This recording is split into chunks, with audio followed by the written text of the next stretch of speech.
She wasn't supposed to be there. At least, that's what some people would have said, looking at the woman who stepped out of a beat-up black sedan in the parking lot of Crestmont High School that morning. The lot was filling fast, full of excited chatter and proud parents, car trunks bursting with balloons and homemade signs. But Margaret Hale moved with none of the rush, none of the fuss. She closed her door gently, smoothed the front of her navy blue uniform, and stood there for a long moment, just watching the school in the distance. The sun hadn't climbed far into the sky yet, and the Louisiana heat was still tolerable, just a whisper in the breeze. To most, it was just another high school gym on just another graduation day. But to her, it was sacred ground, because inside that gym, her son was waiting to graduate. And she had promised herself that she would be there, no matter what. Her fingers brushed over the embroidered badge above her heart, a silver caduceus entwined with a golden eagle. Combat medic, United States Navy SEAL, a nurse and a warrior. Some might have said the uniform was too formal for the event. Others might have thought it was a costume or a statement. But it wasn't either. For Margaret, it was armor. Not for war, that part of her life was done, but for what the world threw at her when it forgot what people like her had done. People had short memories, she knew that. She'd spent more than 2 decades deploying into war zones where her job was to stop death, sometimes with a needle and thread, other times with her bare hands. She'd done CPR in burning vehicles. She'd tied tourniquets with shoelaces. She'd seen boys younger than her son take their last breath. And she'd stood in silence afterward, hands shaking, lips pressed tight. Not for glory, never for that. But because it had to be done, and she was the one trained to do it. This morning wasn't about duty, it was about a different kind of honor. The kind that doesn't get medals, the kind a mother feels in her chest when her child achieves something she never even let herself dream of while serving halfway across the world. As she walked toward the school, every step echoed with memories. The birthdays she missed, the nights her son cried himself to sleep with her voice on speakerphone, the small soft letters he wrote and left by her pillow the night before every deployment. She had never wanted her absence to define their bond, so she had written him notes of her own, packed into his lunches, hidden in library books, scrawled in the margins of his math worksheets. Be brave, be kind, I'm proud of you. Inside that gym today, he would walk the stage not just as a graduate, but as the valedictorian, the National Merit Scholar, the youngest recipient of the Regional Science Award, and captain of the track team. She had missed every meet, every award ceremony, every parent-teacher conference, but she had made one vow clear to him the night she was honorably discharged. I'll never miss another milestone. Not if I have to walk through fire to get there. The ticket in her hand was creased from being held so tightly, and the crease in her brow matched it. She stepped through the school's front doors like she had stepped into base camps her entire life, alert, poised, ready for anything. The hallways were plastered with streamers and class photos, but she barely looked. She had her objective: find her seat, wait, watch him cross that stage. That was all. She wasn't there to be noticed. She wasn't there to make a statement. But even so, there was something in her stride, something in the calm way she carried herself, that made heads turn as she entered the gym. The rows of folding chairs were packed with families dressed in bright spring colors, floral prints, and Sunday best. Children squirmed in seats, dads fiddled with phones, mums wiped at already happy tears. But when Margaret approached the roped-off section near the front, the one labeled VIP families, some faces stiffened. One volunteer offered a polite smile, the kind you give when you're not quite sure what to do. "Ma'am, are you here for a graduate?" Margaret didn't hesitate. "My son, Aidan Hale, valedictorian." She handed over the pass, perfectly valid, perfectly in order. The volunteer examined it for a moment, nodded slowly, and gestured her in. No ceremony, no welcome, just a motion of the hand. But that was fine. She didn't want a welcome, she wanted a view. As she sat down, she kept her posture straight, her hands folded, her eyes forward. And even though the gym was filled with the clatter of people settling into their seats, the creak of metal chairs, the buzz of excited conversation, something about her presence quieted the space around her. Not because she demanded it, but because she embodied it. The kind of silence that comes from having seen things most people only read about. the kind that doesn't need to raise its voice to be heard. She had made it. She was here. And nothing, not confusion, not whispers, not doubt, would move her from that seat. Because what she came to witness wasn't just a ceremony. It was her son's moment. And after everything she had given, every drop of sweat, blood, and heart she'd left behind in foreign lands, she would not let the final chapter of his childhood be written without her there to see it. It started slowly, like a ripple in a pond. One glance, then another, a slight shift in body language. A whispered comment passed between two parents seated a row back. Margaret felt it all without turning her head. She didn't need to see their faces to know the looks had begun. The sidelong stares, the furrowed brows, the barely hidden confusion, maybe even suspicion. A few people had already exchanged quiet murmurs, the kind meant to be discreet but always just loud enough to signal disapproval. It wasn't what she was wearing, at least not entirely. It was what it represented. A pressed navy blue uniform with emblems that most people couldn't name, but that some recognized immediately. A combat medic's insignia on one sleeve, the gold trident of the Navy SEALs on the other. Her hair was neat, her expression composed, her movements minimal. And yet somehow, she stood out more than anyone else in that entire gymnasium. Margaret wasn't naive. She'd walked into worse rooms before. Battlefields where you couldn't see 20 feet ahead because of the smoke. Emergency tents with patients screaming and the ground trembling from distant mortars. She knew how to assess a situation in seconds, how to read tone and posture like others read headlines. And what she read now, sitting there with her back straight and her hands folded gently in her lap, was disbelief. Not awe, not gratitude. Disbelief, as though her presence, her uniform, her stillness, her very existence, was somehow out of place, out of sync with the delicate choreography of suburban celebration. She could hear them. Not every word, but enough. Is she supposed to be sitting there? That doesn't look like a parent. Maybe she's security. One voice, low and skeptical, whispered, "What kind of nurse wears that?" Margaret didn't flinch. She had been called worse in far more dangerous places. She had endured silence after saving lives, indifference after risking her own. The military taught her that recognition is not the reason you serve. You do it because others can't, because someone has to. You do it because life matters, even when the world isn't looking. Still, it stung. Not the words themselves, but the way people said them, like they were trying to turn her into something unfamiliar. A stranger, a question mark, a problem. She didn't look like the other mums with their soft pastel dresses and careful makeup.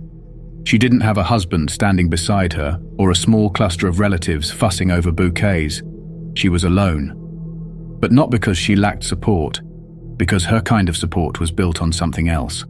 A brotherhood that rarely showed its face, a history that didn't fit into tidy photo frames or Facebook albums. Her silence wasn't cold, it was earned. It was the kind of silence you carry after you've held dying men's hands and told them, yes, they were going to be okay, even when you knew they wouldn't be. It was the silence of someone who has walked into chaos and walked out changed. As the minutes ticked by and more people arrived, the tension around her thickened. A few rows back, a woman adjusted her seat and gave a polite but tight-lipped smile that didn't reach her eyes. A teenage boy whispered something to his dad, who leaned forward and looked Margaret up and down before shaking his head. It was subtle, but it was there, the unspoken question hanging in the air. What's she doing here? Some assumed she had slipped into the reserved section. Others thought she was part of the school's ceremony somehow, maybe delivering something or supervising. Few, if any, assumed the truth, that the most decorated veteran in the entire building wasn't there to be thanked or saluted or presented with an award. She was there as a mother, and that to them was the most surprising detail of all. Because to many, people like her didn't exist. Women who had led battlefield evacuations and stitched wounds under fire. Women who didn't flinch at gunfire or blood, but who now sat quietly, hands folded, waiting for their son to walk across a stage. She didn't fit the narrative. Not in their eyes, not in that seat. But Margaret had long ago stopped caring about fitting into someone else's expectations. She had earned the right to sit there, not because of her rank or her medals, but because of every night she had spent wondering if she would live long enough to see this day. And so she sat, unmoving, unbothered on the surface. But inside she knew this wasn't over. This wasn't just discomfort. This was something deeper, something ugly, a challenge wrapped in passive-aggressive silence. She had seen it before, in different forms. Sometimes it came with guns, sometimes it came with rules. And sometimes, like today, it came with whispers and fake smiles, and the quiet confidence of people who thought they knew what belonging looked like. But Margaret Hale had never asked permission to belong. She had walked through war zones where her presence saved lives without being questioned. She wasn't about to be moved now. Not by whispers, not by doubt, and not by anyone in that gym who had no idea what it had taken for her to sit in that seat and finally witness her son, her only son, step into a future she had fought so long to protect. At first, it was just a presence at the edge of her awareness. Two figures moving along the side of the gym, just beyond the crowd's focus, purposeful but trying not to draw attention. Margaret didn't need to turn her head to sense them. Years in the field had trained her to detect motion, tension, intention. One glance at the polished shoes, the pressed black polo shirts with event security stitched into the sleeve, and she understood. They weren't here to keep the crowd safe. They were here for her, or more precisely, to remove her. They approached from the left aisle, stepping around chairs and gently motioning people aside. One of them held a clipboard clutched tight against his chest like a shield. The other wore mirrored sunglasses, indoors, and chewed something like gum or arrogance. Mid-40s, both of them, built like men who once played high school football and never really moved on. The kind of men who learned authority from procedure, not principle. She'd met them before, in other uniforms, in other places, often the first to question and the last to understand. She didn't move. Her posture remained unchanged, chin up, eyes forward, expression unreadable. But inside, something settled. A quiet decision. If this was going to happen, it would happen on her terms. No shame, no fear, no apology. The first guard leaned down slightly, just enough to speak close, but not so low that others couldn't overhear. "Ma'am," he said, firm but not hostile, "this section's reserved for immediate family." Margaret didn't even blink. "I know," she replied, her voice low and steady. "I am immediate family." He frowned, glancing at the ticket she held. "Can I see your pass?" She handed it over without hesitation, without a flinch. He looked at it, then back at her, then back at the pass again. His lips pressed into a line, like the paper had just handed him a riddle he couldn't solve.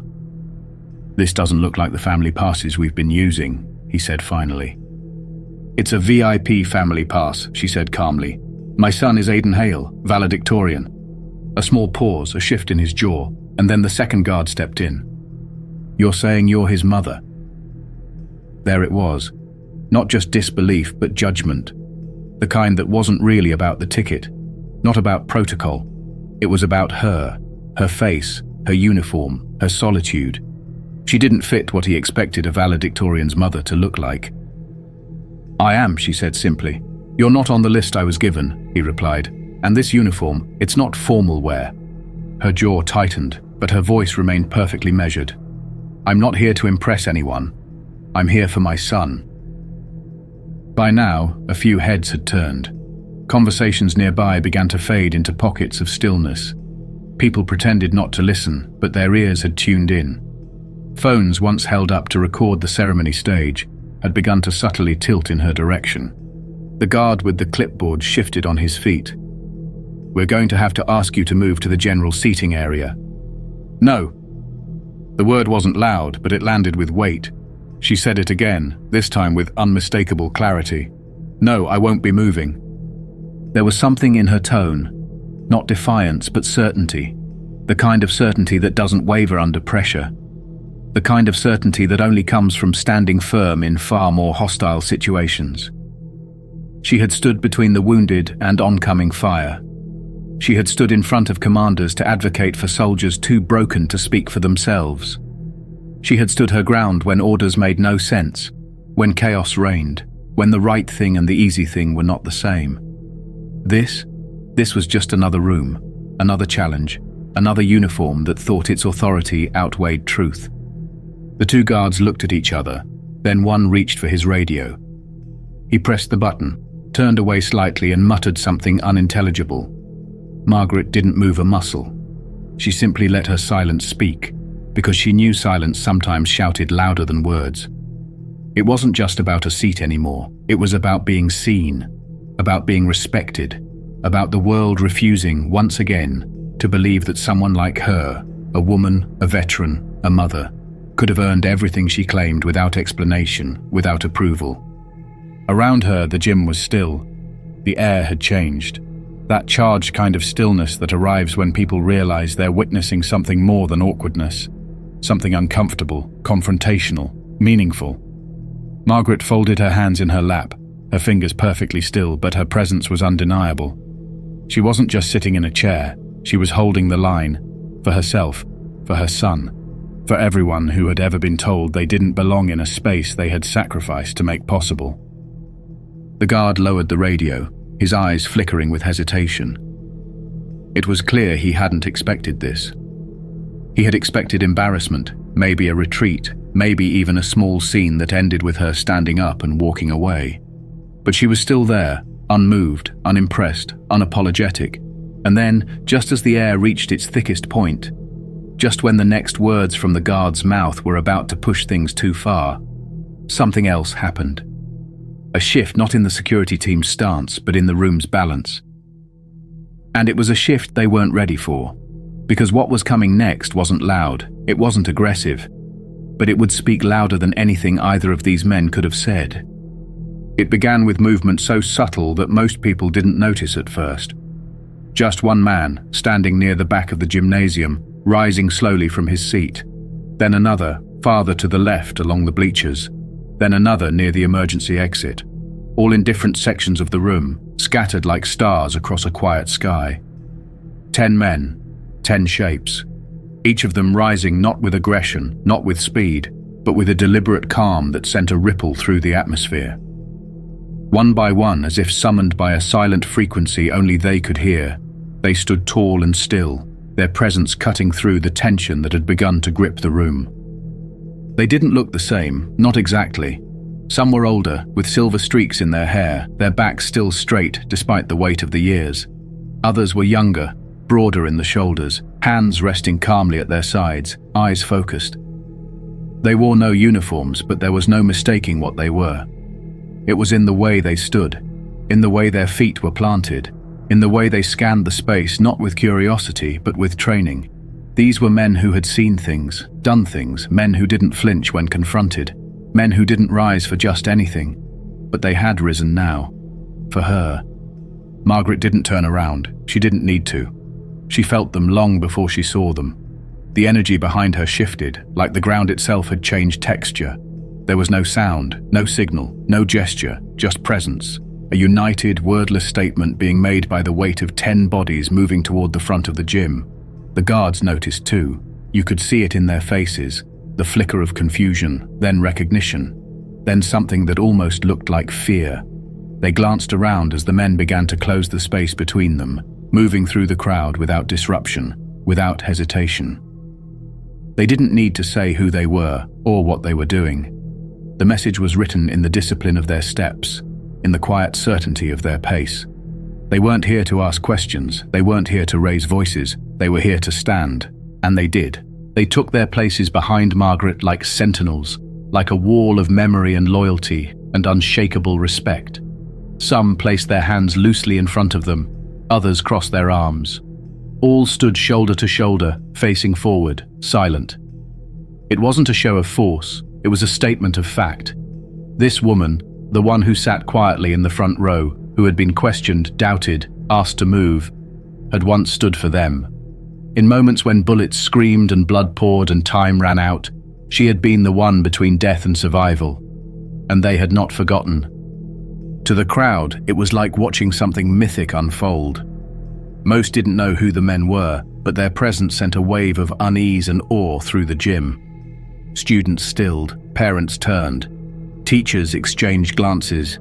The noise that had filled the air moments before, the buzz of small talk, the hum of restlessness, had drained away.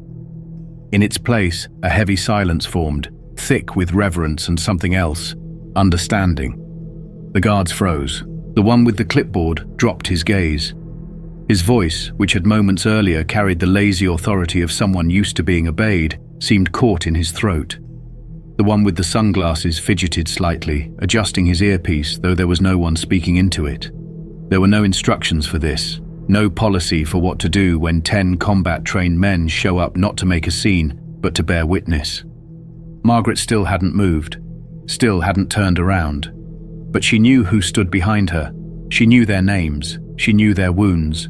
She knew the night she had sat beside them in field tents, stitching them back together, refusing to let them slip away.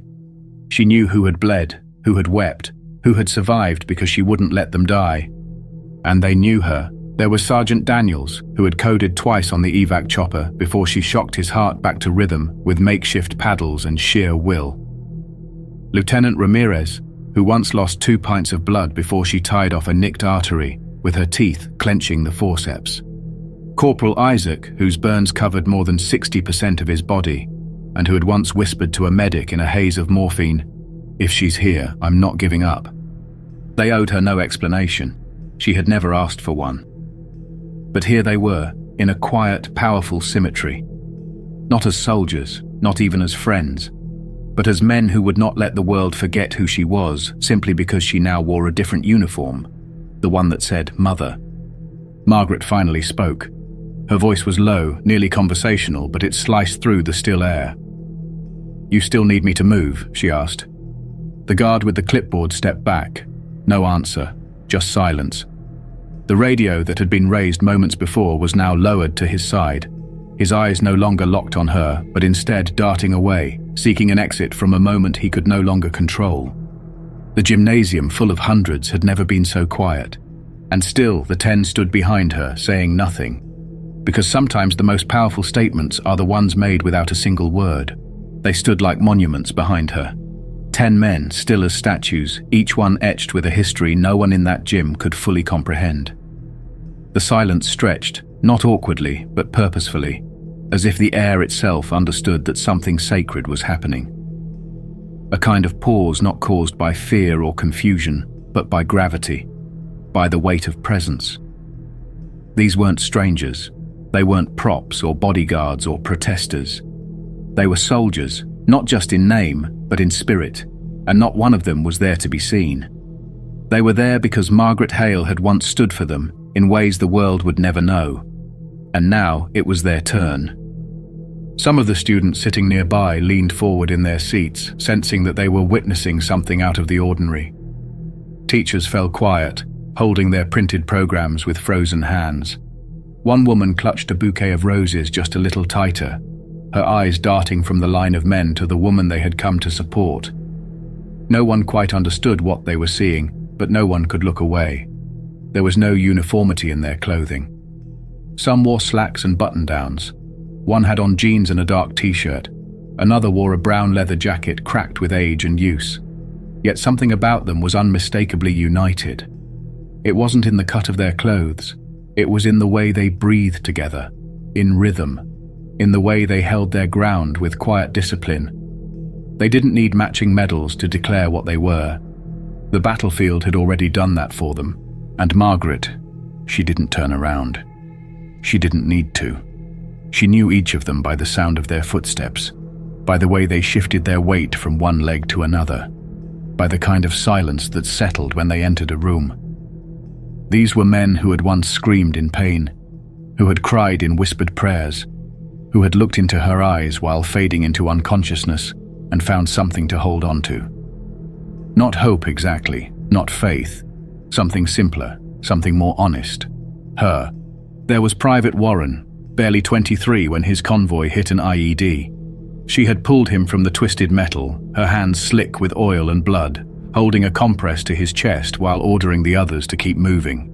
The surgeon said he wouldn't walk again. He was now standing, straight-backed and unwavering, like a man forged in defiance of every prognosis. Next to him stood Sergeant Mateo, whose femoral artery had been sliced by shrapnel in a nighttime raid. Margaret had clamped the vessel with one hand while firing her sidearm with the other, keeping insurgents at bay until the evac team arrived. He had never spoken of that night since. He didn't need to. He was here now. Each of them carried pieces of stories no one else would ever read in a history book. They carried scars that didn't show on the surface. And they carried something else too. A bond. A debt, maybe, but not the kind that makes a man feel burdened. The kind that makes him feel honored to repay it when the time comes. That time had come now. They weren't there to make a scene. They weren't there to challenge authority or shame the guards or intimidate the spectators. Their message had nothing to do with confrontation. It had everything to do with clarity. They were there to remind the world of who she was. Not a woman in the wrong seat. Not a nurse who had mistakenly wandered into the front row. Not someone playing dress-up in military threads. She was the reason they were alive, and she had earned that seat more times than any of them could count. A whisper ran through the room, not loud, but unmistakable. Someone near the back asked, "Who are they?" Someone else answered softly, I think they're here for her." The sound of realization began to stir, but not loudly. Respectfully, almost reverently. People began to understand. They still didn't know the details, but they could read the room now, and the room had changed. The guards had backed away, their posture different now. No longer posturing, no longer sure of their role. The clipboard was lowered. The sunglasses man had removed his shades and was now blinking, as if trying to understand how the situation had flipped without a single shout. They had entered expecting to remove someone they assumed was out of place. Now they were the ones who felt displaced. Margaret sat like she had always sat, upright, composed, her back not braced by fear or pride, but by truth. And behind her, those 10 men remained silent. There was no speech, no grand statement, just a kind of sacred witness, a line drawn not in aggression, but in loyalty. A line that said, "This woman gave everything for us. Today, we stand for her." And it worked. No orders were needed, no conflict erupted. What happened was simpler and more powerful than confrontation. The energy of the room shifted. People straightened in their chairs. Some placed hands over their hearts without thinking.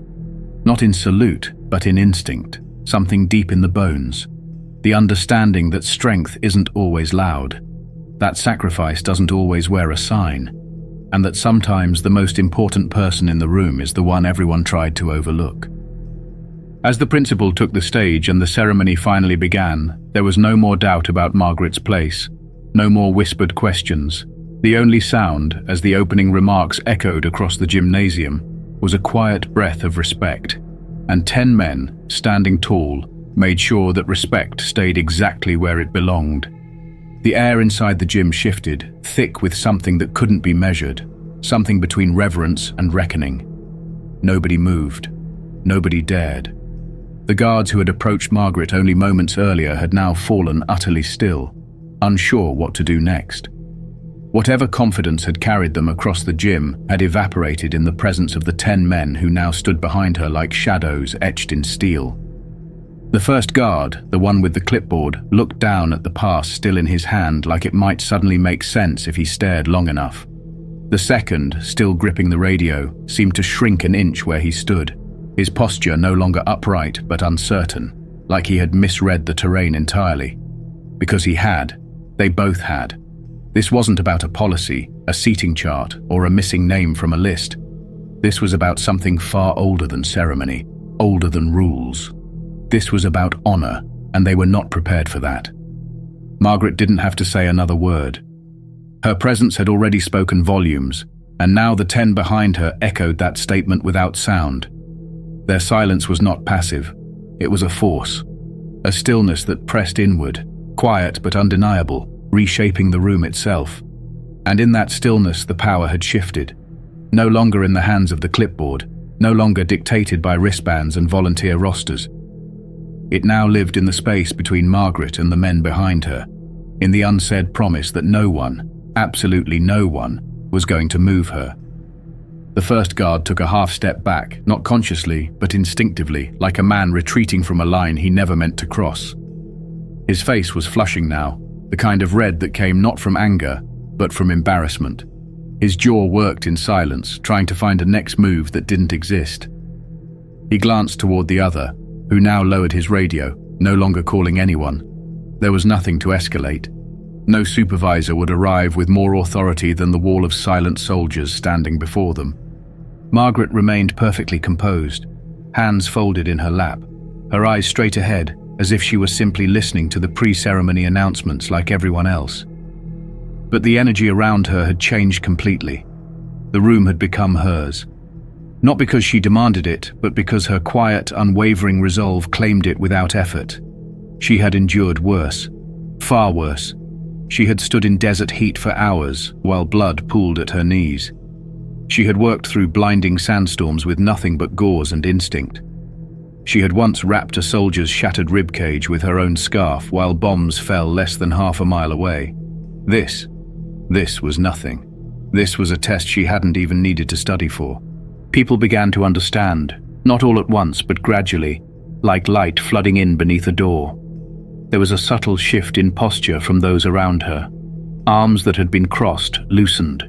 Expressions once skeptical now softened. Eyes that had previously flicked towards her in confusion now stayed, held, watched with new understanding. A teenager a few rows back leaned forward and whispered something to her father.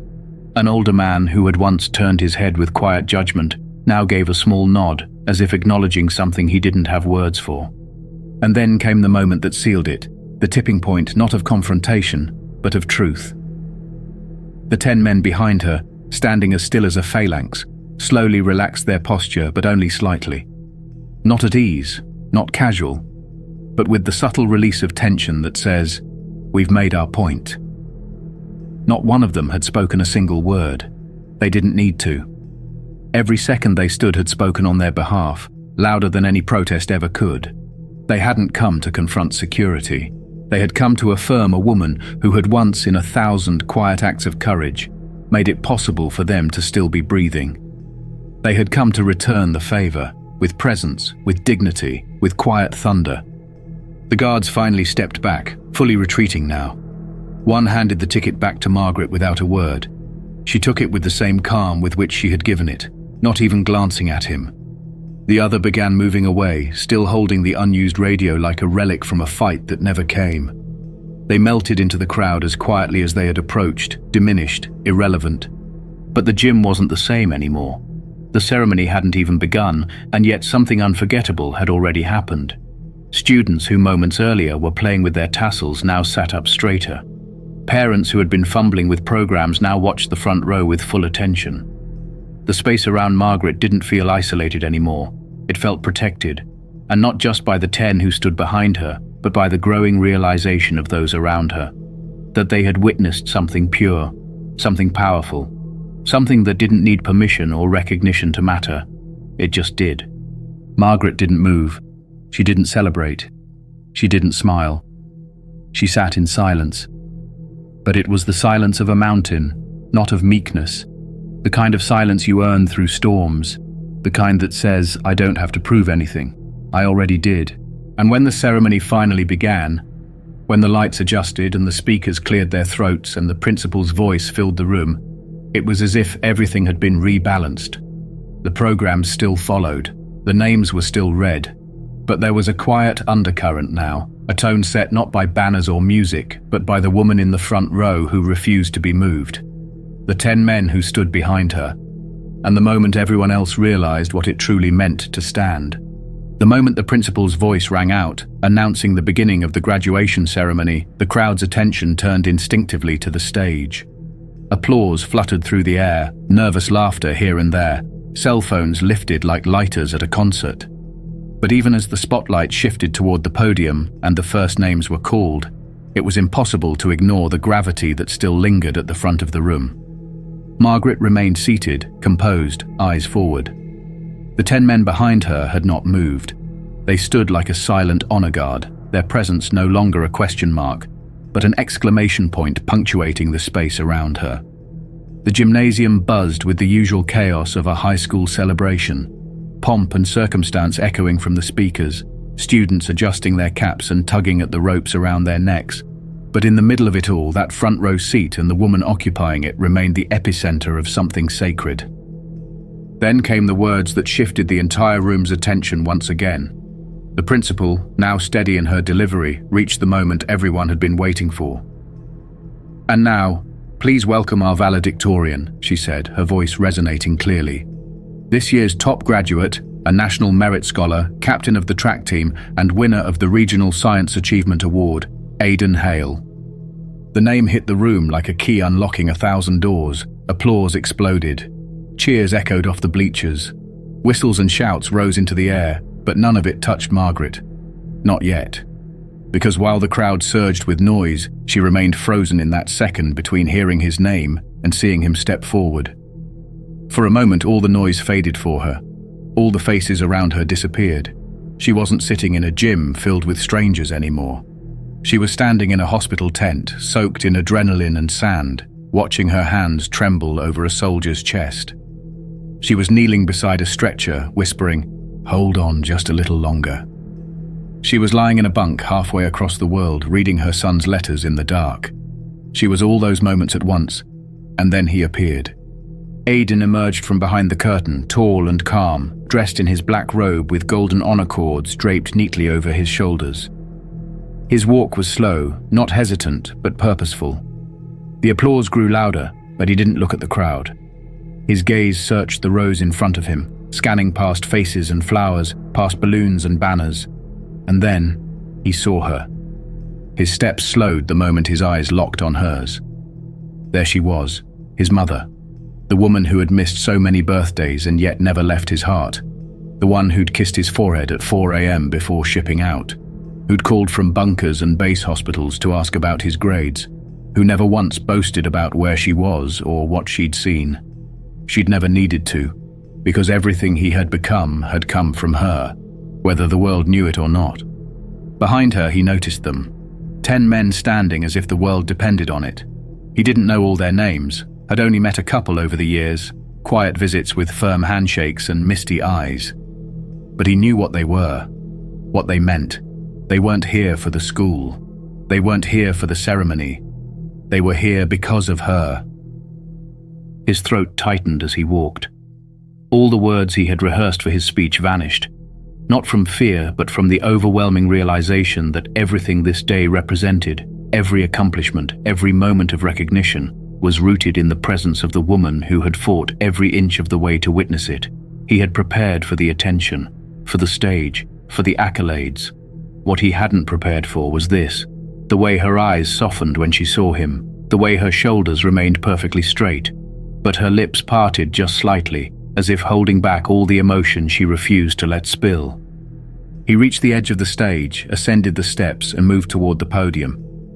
The principal extended her hand. He shook it.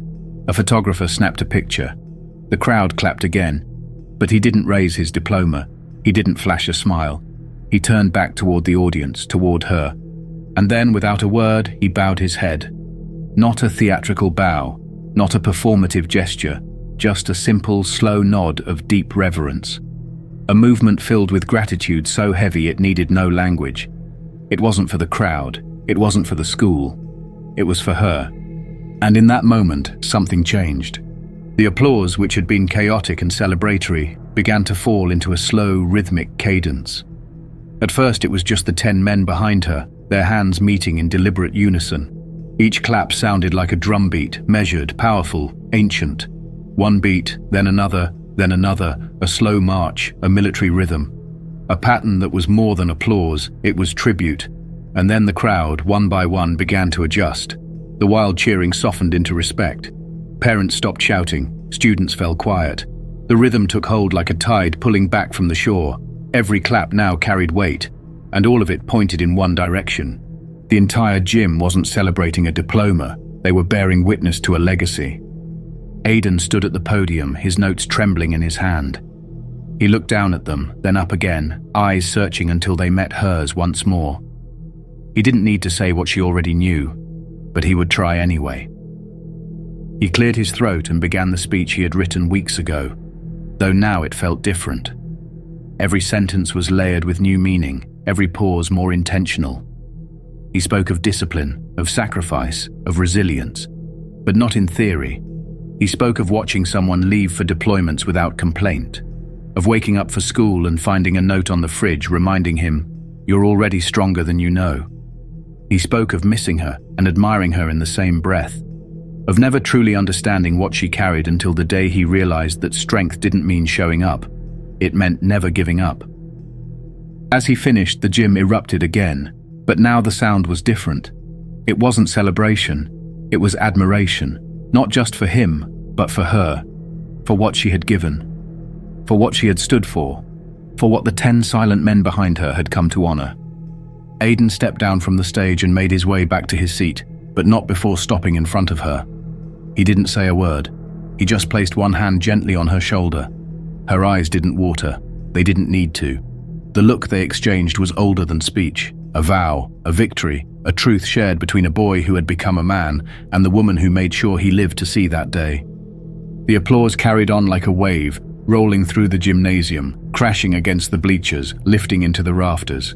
But even in all that sound, there was something beneath it, something deeper, something ancient, a beat, a rhythm.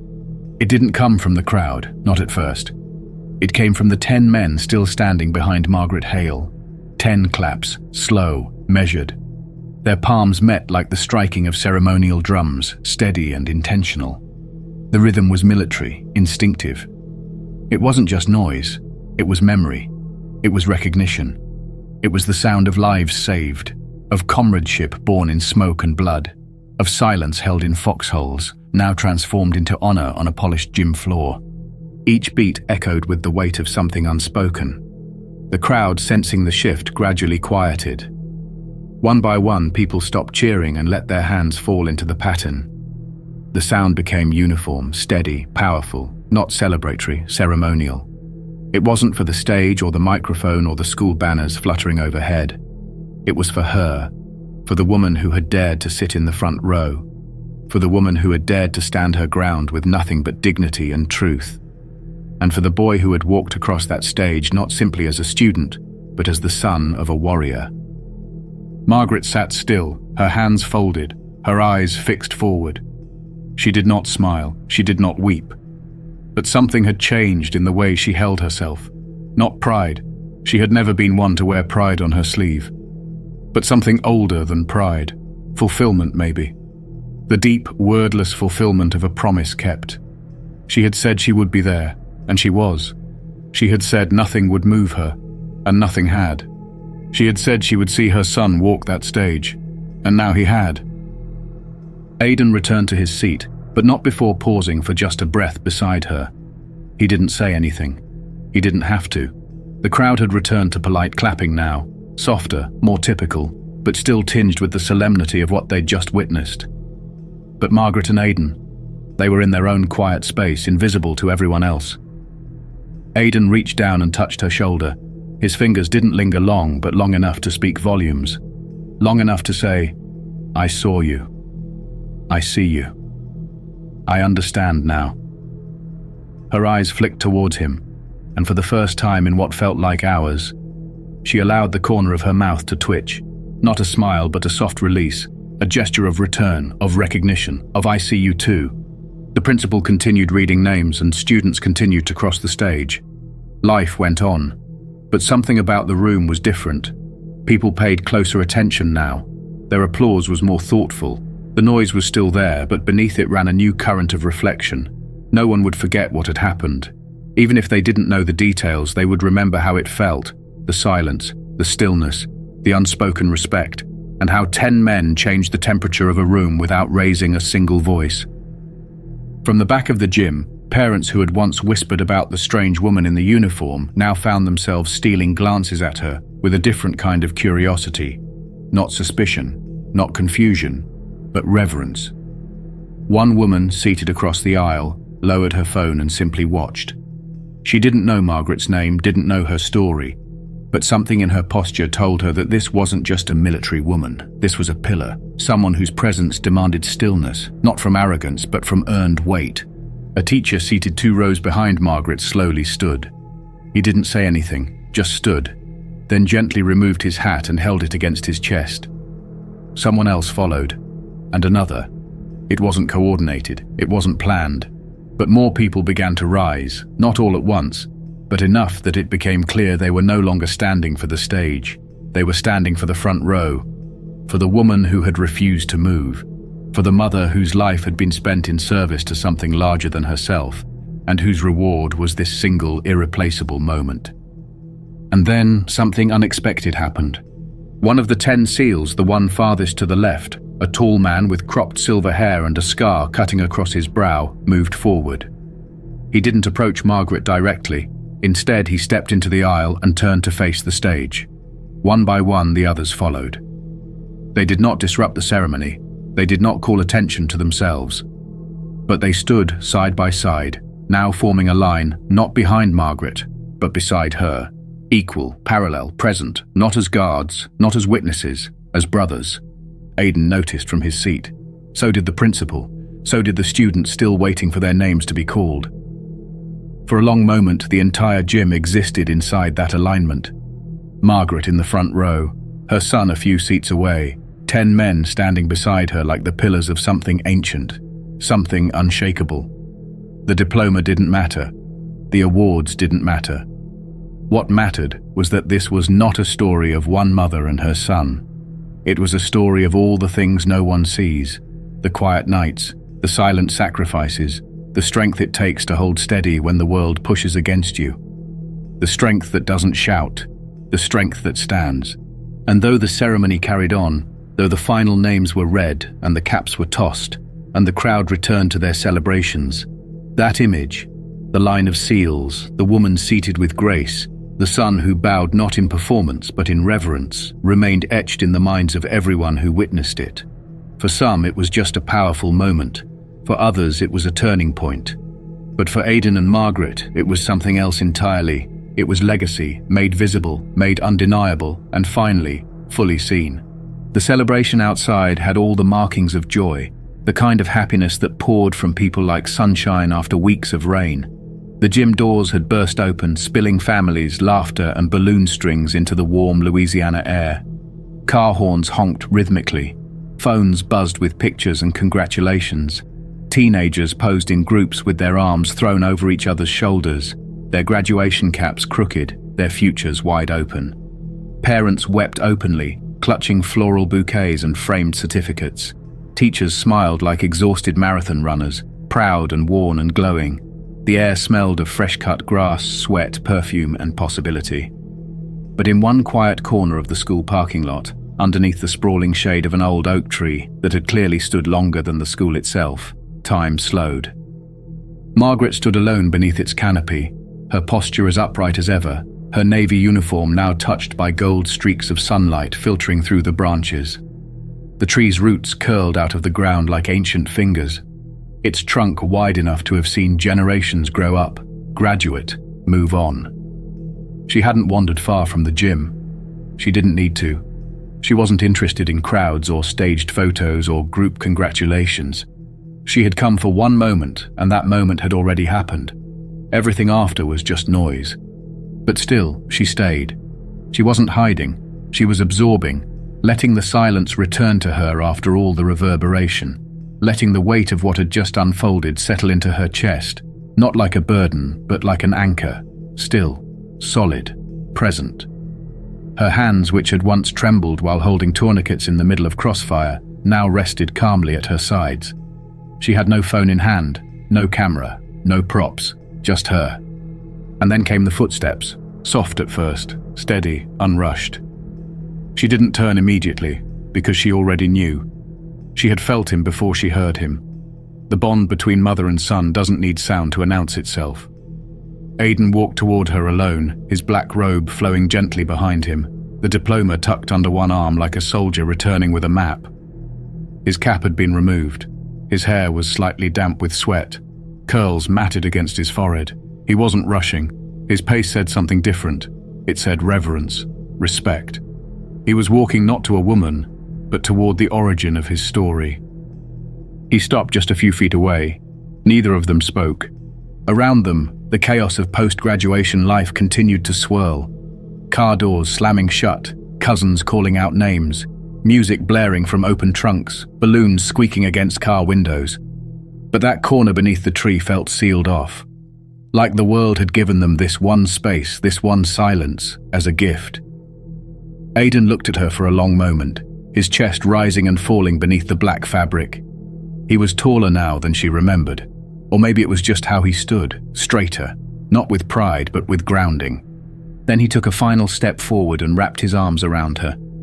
Not the quick, polite kind of hug shared for pictures, not the public hug teenagers give to avoid embarrassment. This one was deep, strong. He held her like someone holding onto the edge of something real in a world that moves too fast. His arms wrapped all the way around her back, pulling her into his chest, as if shielding her from everything he'd never said. He buried his face into her shoulder, and his voice, when it finally came, cracked with the effort of holding too much for too long. "You didn't just show up," he whispered. "You stood, you never moved." She didn't reply immediately. She just held him tighter, her fingers gripping the back of his robe like a mother who remembered the feel of his baby blanket, the scent of his skin when he was 3 years old and fearless. Her chin rested gently on his temple. Her eyes didn't close. She wanted to see everything. The light filtering through the branches, the shape of him. The moment she had waited so long for, not to arrive, but to be real. He pulled back slowly and looked at her. His eyes were glassy, shimmering with things he'd never been able to say. He had spent years wondering why she couldn't come to the science fair, why she had missed the first time he crossed a finish line, why other mums clapped in the front row while his seat remained empty. But none of that mattered anymore. Not because it didn't hurt then, but because now, finally, it made sense. "You showed me," he said, his voice quieter now, "what it means to be still. When the world tells you to move, you taught me to hold my ground." She raised her hand and touched the side of his face, brushing a curl from his forehead. Her fingers were steady, but he could feel how deeply they trembled beneath the surface. Not with fear, with emotion, with love, with something far older and stronger than language.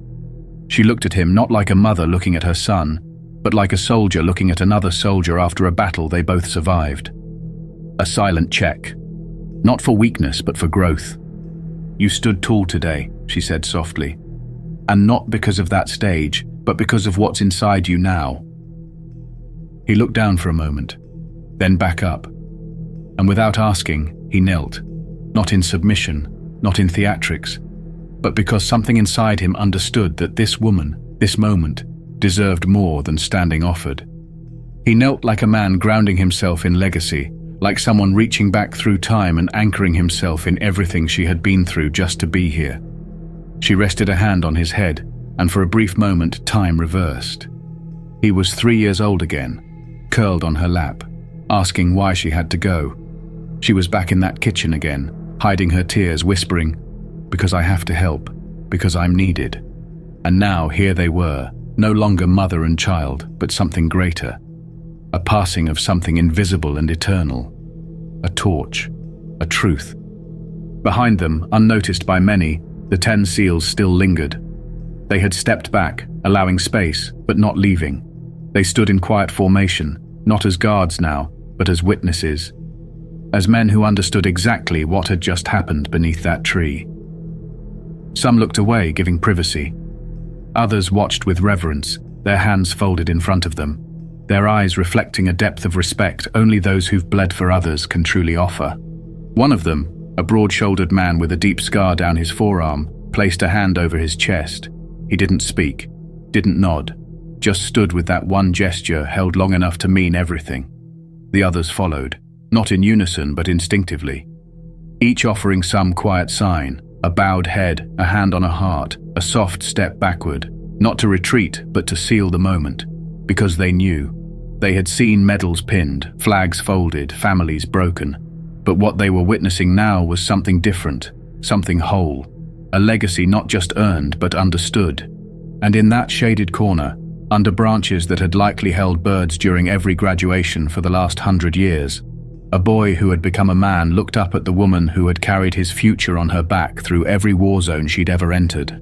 He rose slowly, not to walk away, but to walk forward, because now it was his turn to stand. The sun had nearly disappeared beneath the Louisiana horizon, leaving streaks of gold and bruised purple across the sky, like the closing lines of a poem too heavy to finish. The celebration had ended, or at least the kind the world tends to recognize: balloons, photos, confetti, congratulations. The parking lot was mostly empty now, a few cars still idling as families said long goodbyes, laughter echoing faintly from somewhere near the street. But back at home, on the edge of a quiet country road where the grass grew uneven and the mailbox leaned just slightly to one side, something far more sacred was unfolding. The house wasn't large, just one story, white siding, a screen door that squeaked when opened. It was the kind of house where each creaking floorboard carried a memory. Inside, the living room was modest, walls lined with photo frames and books, a couch faded from years of use, a coffee table stacked with old military coasters and wrinkled copies of medical journals. The lamp in the corner glowed with soft amber light, casting long shadows that reached across the floor like the past stretching its fingers gently into the present. Margaret sat upright on the couch, no longer in uniform. The navy had been folded away with ceremony and care, replaced by a soft grey cardigan and dark slacks. Her hair was still damp from the quick rinse she'd taken after the ceremony, but her posture remained composed, shoulders squared, chin lifted ever so slightly, not from pride but from habit. She had lived her life this way, carrying her strength not on her sleeve but in her spine. Aidan sat on the floor in front of her, cross-legged, still in his graduation robe. It was wrinkled now, bunching up behind him like a cape that had done its job. On the coffee table beside him rested his diploma in a plain manila envelope, his cap beside it. He wasn't speaking yet, just flipping through the worn pages of an old photo album that had been resting beneath the table all these years. The kind he had walked past 100 times without ever really seeing. Now, every page felt like a door unlocking. There were photographs inside he'd never seen before. Black and white images faded with time. Margaret hunched over a stretcher in what looked like a makeshift tent. Her sleeves rolled up, surgical gloves streaked with blood, a flashlight clamped between her teeth. In another, she stood near a helicopter, wind whipping through her uniform as a dust storm swallowed the horizon. No smile, no posing, just movement, purpose, focus. "You never showed me these before," Aidan said finally, his voice quiet. Margaret's eyes were still on him. "You weren't ready," she replied, her tone soft but even, "and I wasn't ready to explain." He nodded, flipping to the next page. A younger version of her knelt beside a man whose eyes were closed, her hands pressed against his chest. In the photo, the other soldiers had already turned their backs, assuming the moment had passed, but she was still fighting, still trying. "How many of them lived?" he asked. "Enough," she answered. "Too many didn't, but enough." There was a silence between them after that. Not awkward, but full. The kind of silence that only follows truth. Aidan stared at the page for another few seconds before closing the album slowly, reverently. He reached out, his fingers lingering on the cover. "I used to wonder where you were when you missed things. Parent nights, school races, my birthday one year." He paused. "I never said anything, but I wondered." Margaret leaned forward, resting her forearms on her knees. Her eyes didn't leave his.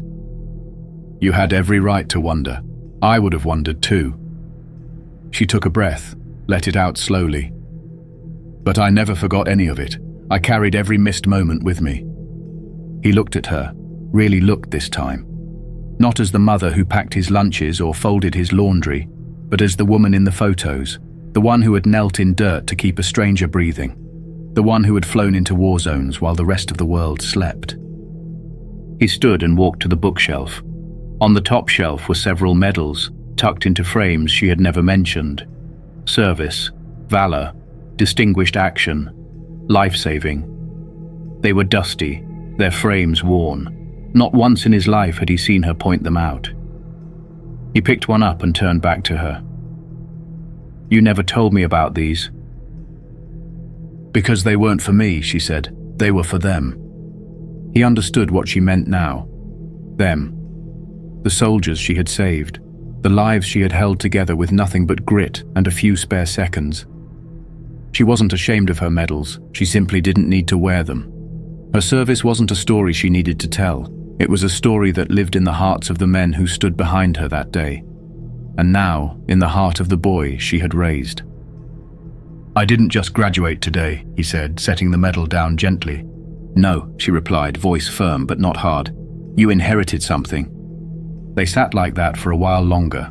No rush, no need to fill the air with conversation. The fan on the ceiling rotated slowly. Outside, the cicadas had begun their night songs. The world moved on. But inside the small house, a legacy passed from one soul to another. Eventually, Aidan stood again.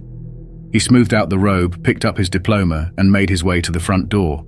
He was heading out to meet his friends for dinner, to celebrate like teenagers do.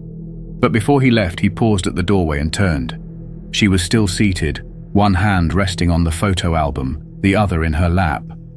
The lamp behind her made her look like part of the room itself, like she had been carved into its structure long ago.